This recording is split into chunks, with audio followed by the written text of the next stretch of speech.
Hello, this is War and Politics channel. My name is Vladislav Novikov. Today we are recording an interview with Yuri Rashkin, host of YouTube channel RashkinReport and local elected official in the state of Wisconsin. Yuri, hello. Hello, Vladislav. Thank you for having me.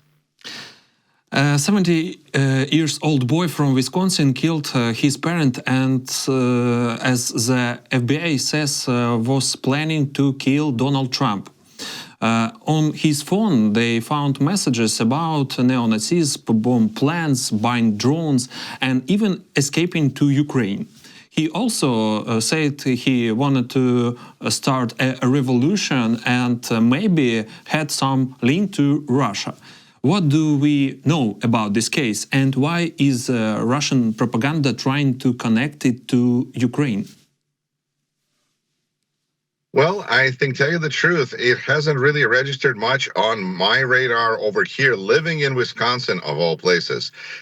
But these kinds of stories are going to be popping up periodically because Donald Trump has unleashed a tremendous amount of hate and violence. And I think a more important story, frankly, is attack on the governor of Pennsylvania's house, Josh Shapiro, whose family was celebrating Passover, and someone threw an incendiary device, it was an arson, of the governor's mansion in Pennsylvania. To me, that seems like a very real and clear and present danger. And I would like to see our Attorney General of the United States take this kind of a threat very seriously, because I think those are kinds of political threats that are very real and are going to be multiplying all over this country, specifically and particularly if they're not going to be strongly and harshly addressed by our judicial system. Law and order, is very, very important. The fact that there's going to be people upset at every politician and that there's nobody who generates as much hate out there as Donald Trump is probably not a surprise even to Donald Trump. I think he would be probably the first one to admit that nobody has got more haters than he does. Well, he worked very hard for it, and he has a lifetime of achievement to show for the fact that there's people out there who are thinking of doing terrible things because of what is being done and because of what is being the policies that are being unleashed.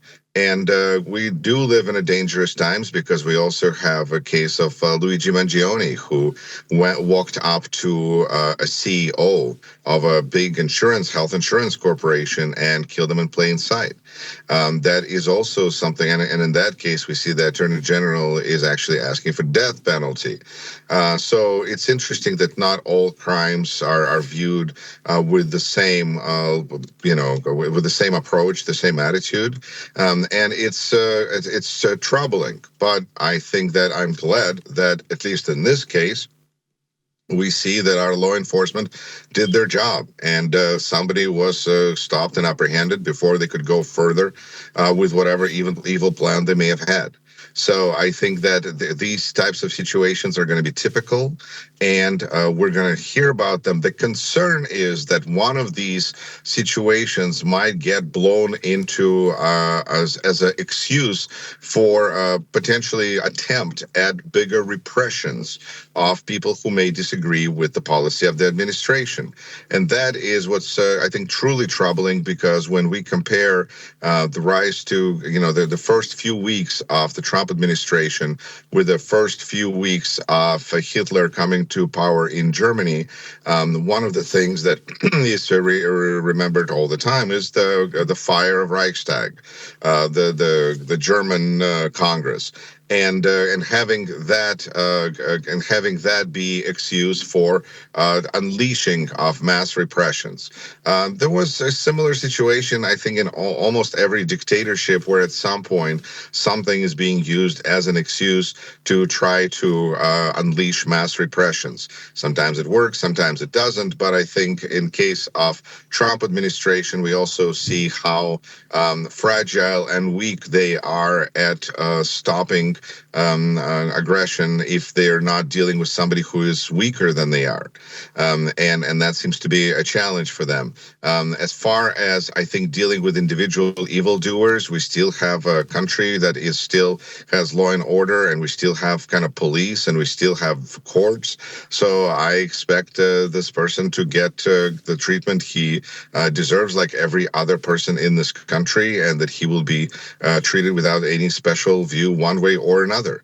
I think that's the beauty. That's what America is supposed to be about, is that everybody gets a fair shot in court and can express and state their point of view. And sometimes that's already what we see Trump administration try to fight, where we see people who are just being accused of horrible crimes, and therefore they are not worthy of the due process.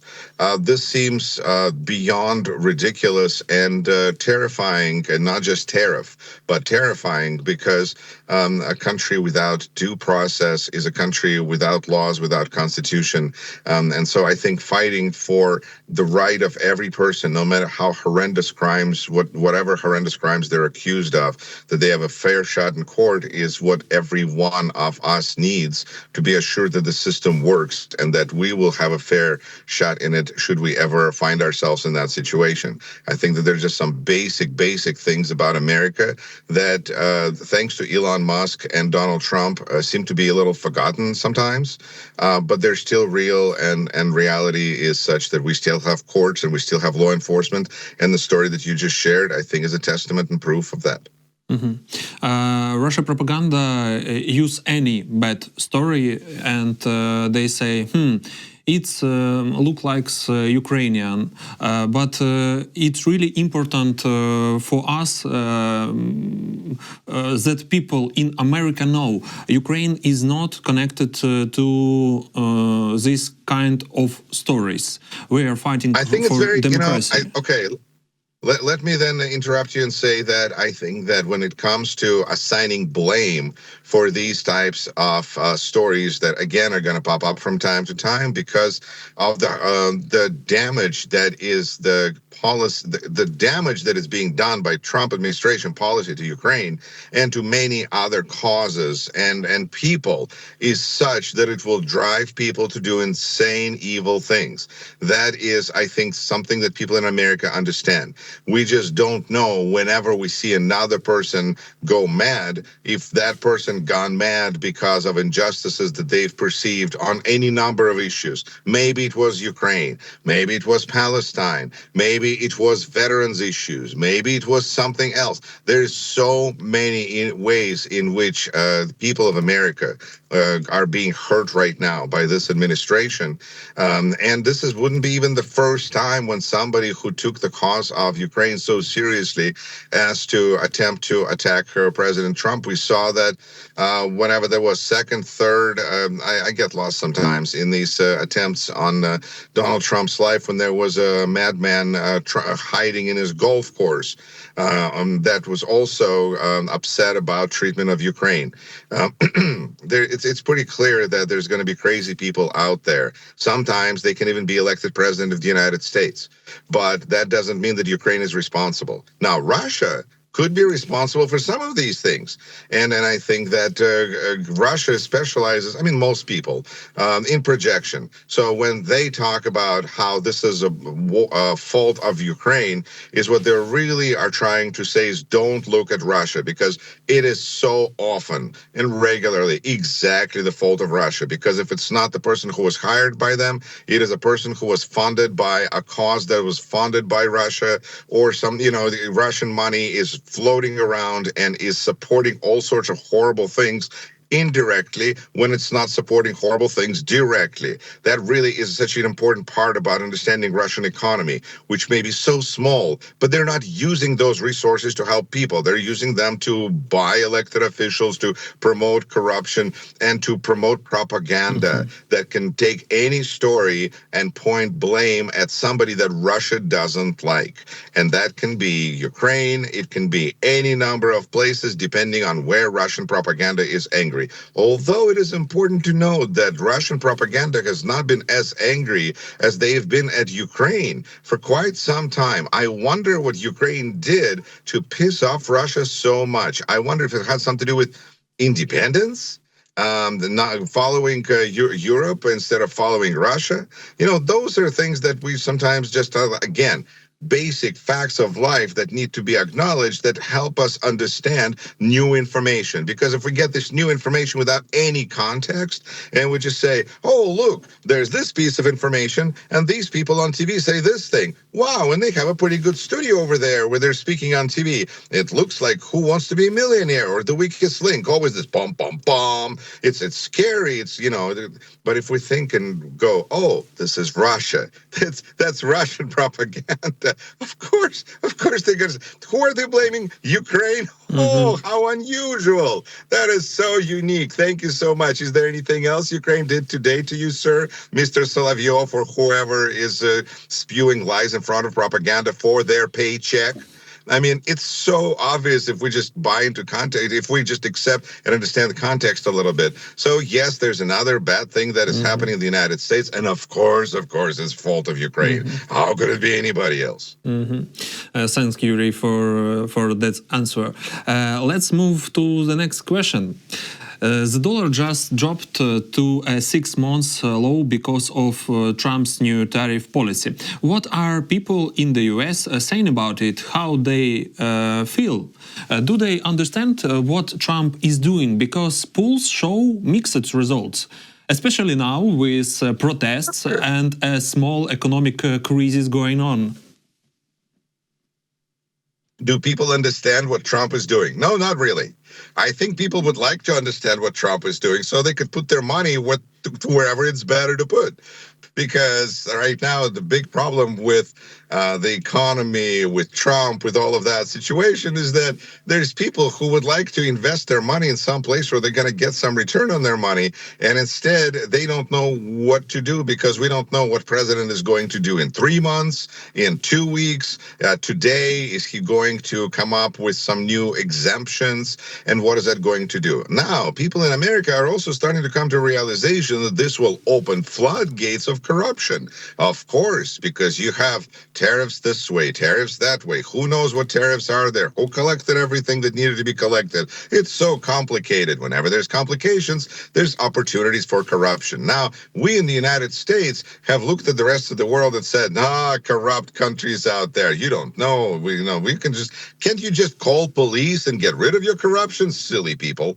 But now I'm starting to understand what it feels like to be in a corrupt environment where opportunities for self-enrichment, oh yes, perhaps later on something will change and there will be some kind of a retribution, but maybe not. And there will be we saw that during COVID, where lots of people took advantage of so-called easy money, only to be called on the carpet, so to say, afterwards. And we kind of saw who really bought into that free marshmallow and didn't wait. Although I'm sure that there's some people who are still yet to be prosecuted for things that they've done. I think that in the United States, we have people who are trying to fundamentally understand, is Donald Trump, is he a fool or is he doing this on purpose? Because if he is a fool, then we're like in one kind of trouble. But if he's doing this on purpose, we're in a different kind of trouble. And how do we find this mix between, and it turns out that it's not even evidence-based anymore. Because we don't look at the facts and go, it doesn't even matter sometimes if he's doing this on purpose or if he's a fool. Because if he is a fool, then that's terrible. If he is doing it on purpose, that's terrible too. But then we go, does it mean that there should be some police that should be involved? Oh, wait, he put everybody in charge of everything. So he's safe. So he can do things. Of course, we go, wait a minute, there's elections, there's impeachment, there's what can we do to stop this madness? And of course, you have people who are, responding to this madness in a mad way. And that's where Russian propaganda kicks in.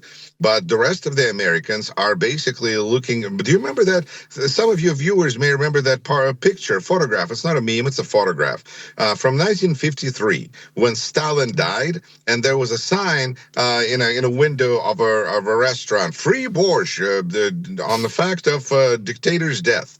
And I think that that's kind of the mood that is right now in the United States, where we are like preparing the soup, the stew for going, is he yet? Let's check the news. Is he still?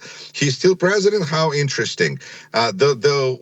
Because I think a lot of Americans have never encountered such victory of evil over good. We've been taught by many books, religions, that the good will win. And then people see that Donald Trump won, that he is doing things that he is doing, and they're very confused. And so they're waiting for God to come anytime and to collect Donald Trump, because people are just kind of confused. How can this be happening? Well, this can be happening. This is life. This is reality. And there's about 25 to 30% of population in the United States who are very happy about this. And until those people will start to realize that all of these tariffs are not just going to hurt all Wall Street. Oh, who cares about Wall Street? We're here on Main Street. When people realize the connection between Wall Street and Main Street and their own wallets, and start to admit that voting for Donald Trump was a mistake, that's when we're going to start seeing some changes. Because until then, we're stuck in a kind of a weird situation where people who oppose Donald Trump continue to oppose Donald Trump. People who supported Donald Trump continue mostly to support Donald Trump. And people in the middle, well, they're just tearing their hair out, if they have any, because they thought that Trump was going to give them a 20% saving. They thought they were going to support a fascist and going to get a 20% saving discount. Well, they're not getting a discount, but they got a fascist. And so they're trying to figure out what to do. And then they're going, when is the next election? Oh, not for a while. Now what? Well, now we get to figure out what. So people are divided. People are kind of waiting and seeing for like what some kind of a higher form of justice is going to occur. Again, there's this big hope that somebody's going to fix it somehow for us. Someone's going to do it. And I think realization that we're just slowly arriving to is that we are the people we've been waiting for. Nobody else is going to do it.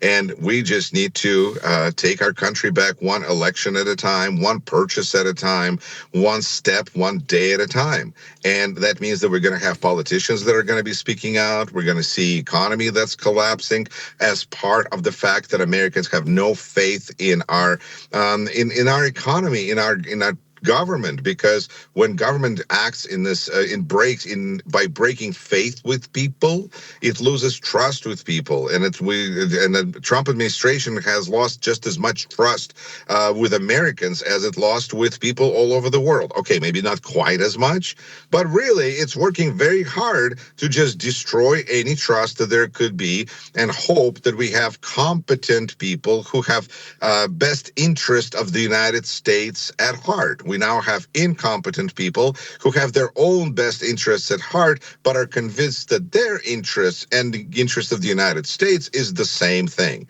And so people are coming to realization immigrant experience is very useful, because we have people from all over the world saying, this is what happened in my country. Hungary, yes, this is just like Hungary. Russia, just like Ukraine, yes, this is what Ukrainians say they've experienced in 2019 when Zelensky came to power. So there's all sorts of comparisons that people can make, but the thing is that unlike all those situations, there is no other America that's going to come in and it's going to save people. It's going to be like, oh, this is too much, this is too far, you got to stop this. That's not going to work. China is now trying to unite Europe, Japan and South Korea to push back against Trump and his tariffs.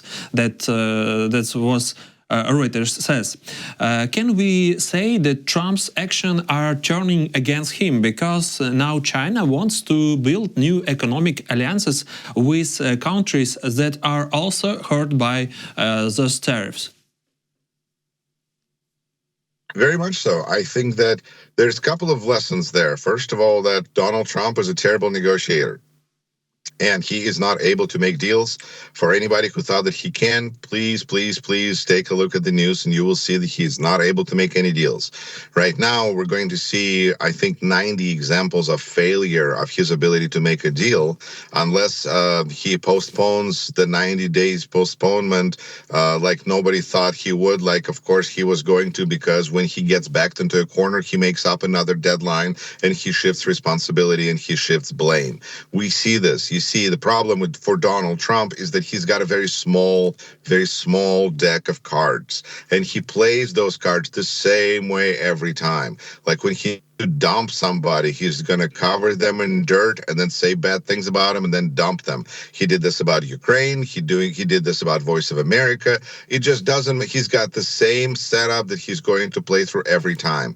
And I think that countries that have considered themselves to be allies of the United States now no longer really consider United States to be a reliable partner. And in this world where you have Russia that is being as aggressive as ever, and you have United States that's being, to say the least, as foolish as ever it's been, I think it gives a lot of it's a lot of opportunity for China, but not necessarily similarly to how Democrats are going to do well in the elections of 26. It's not necessarily because of anything that China is doing. It's what China is not doing and what Donald Trump is doing that is driving this whole dynamic, because everybody was living in the world that China was part of axis of evil, where you have China, North Korea, Russia, Iran. We know this. We've heard this for decades.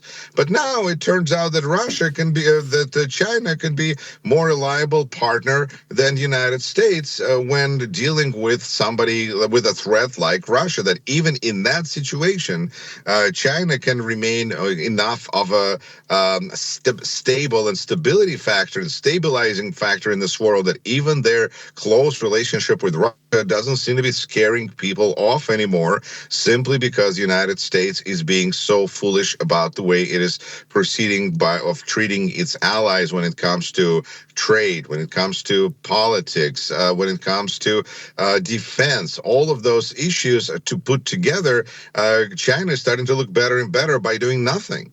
And of course, this is because of Donald Trump. And how is this going to lead to anything better? And how is this going to, right now, there's just a similarity. You know, Donald Trump is so concerned about being in good terms and following in the shining path of Vladimir Putin. And the same way that Vladimir Putin is considered somebody that no reasonable statesman or woman would sign an agreement with of any kind, because Vladimir Trump, Donald Putin, doesn't follow what they say they will sign, what they've signed.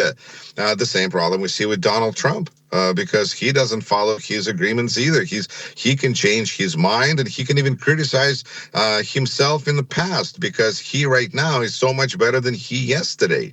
It's absolutely crazy, and it's just a reminder that people who continue to choose to follow Donald Trump are believers, because there is no logic that underlines their thinking anymore. They are just believing, and that's actually seems to be the main defense argument of Trump supporters. Believe in Trump. Have faith in Trump. He's so smart. He's so darn genius that that if you can't see his plan, that's because it's your failure not to see the greatness of Trump. I believe that's how religions start. And we actually see that more people in Washington, D.C. around White House, apparently the latest trend during Bush years, Bush Jr., after 9/11, all politicians began to wear a flag pin. That, you know, either you're like wrapped in flag and you have the flag pin, or you're just not American enough. And it started with Republicans, and then Democrats caught on, and then eventually it went away. It's a trend. Right now, the trend is to wear not a flag button, but a Donald Trump, a yellow Donald Trump button.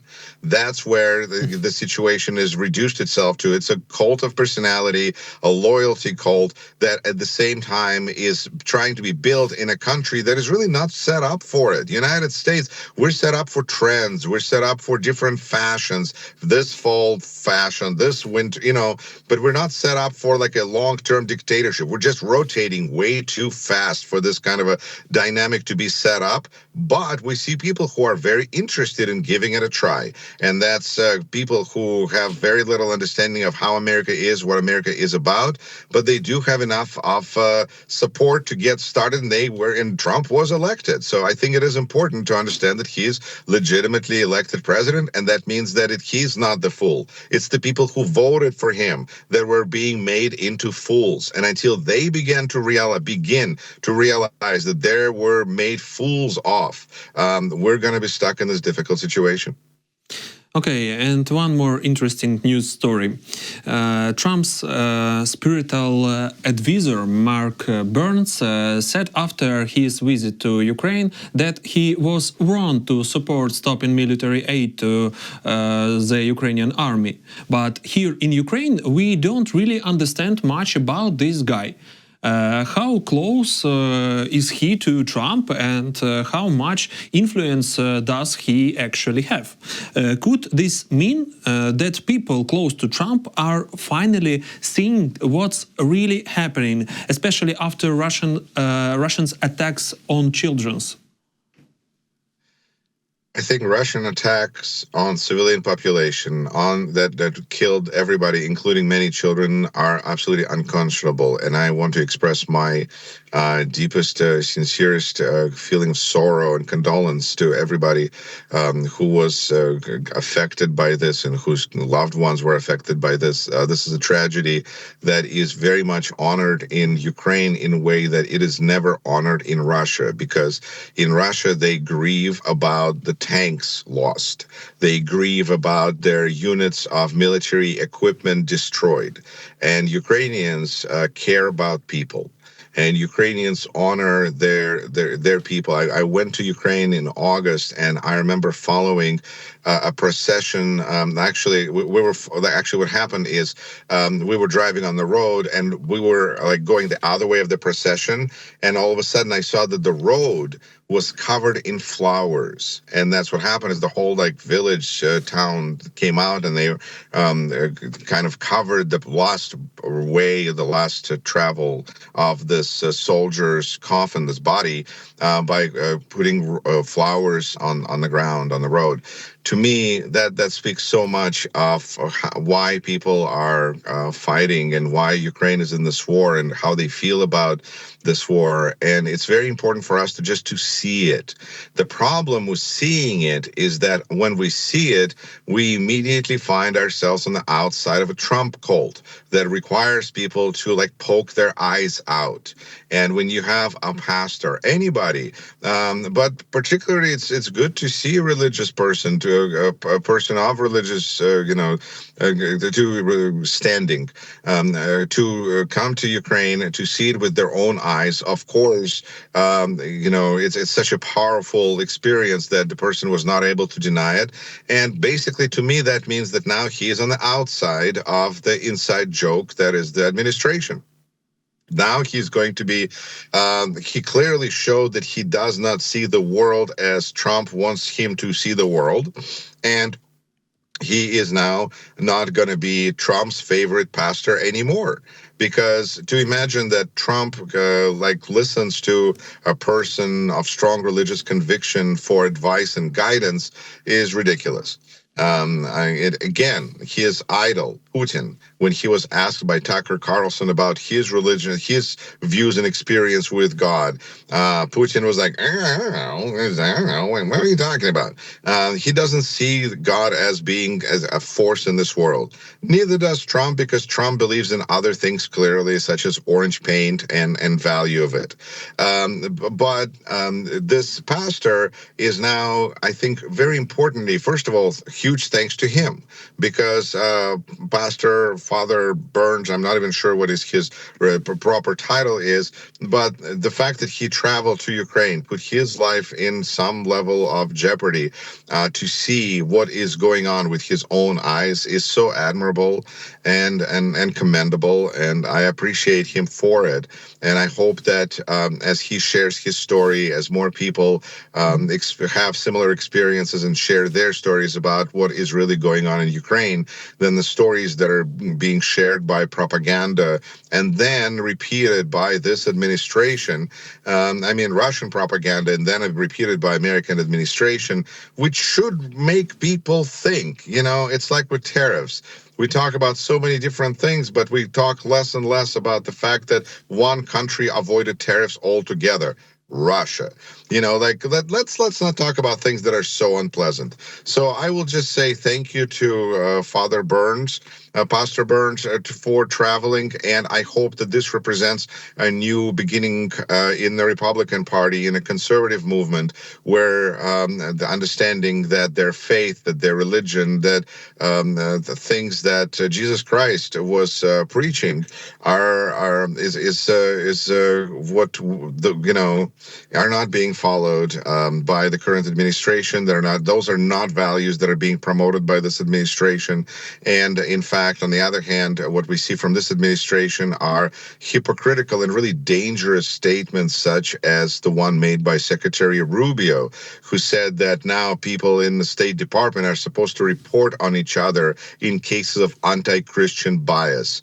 To me, this is such an insult to Jesus Christ, and I don't even believe that he was a son of God. I just feel like this is an insult to anybody who ever tried to promote anything good in this world, to use their reputation and their name to promote doing horrible things like discriminating against people based on their religion, is an insult to any religion. And therefore, we should acknowledge that, and people of religion, should find themselves a different leader than Donald Trump, because I think Donald Trump is there's a sulfur smell and around him, and jokingly, not joking. I think that I think it should be so clear that Donald Trump is not leading people who are trying to get to a good place to where they're going, because he's not going to a good place. He's going to a place that's good for Donald Trump and not good for anybody else. And I wouldn't even want to be there. So, Yuri, thank you so much for joining us today. Thank you. That was Yuri Rashkin, host of the YouTube channel RashkinReport and local elected official in the state of Wisconsin. We really appreciate your time and insights. By the way, don't forget to subscribe to our YouTube channel and leave a comment. I do read them. And make sure to check out Yuri's channel as well. Thanks for watching. See you soon. See you soon.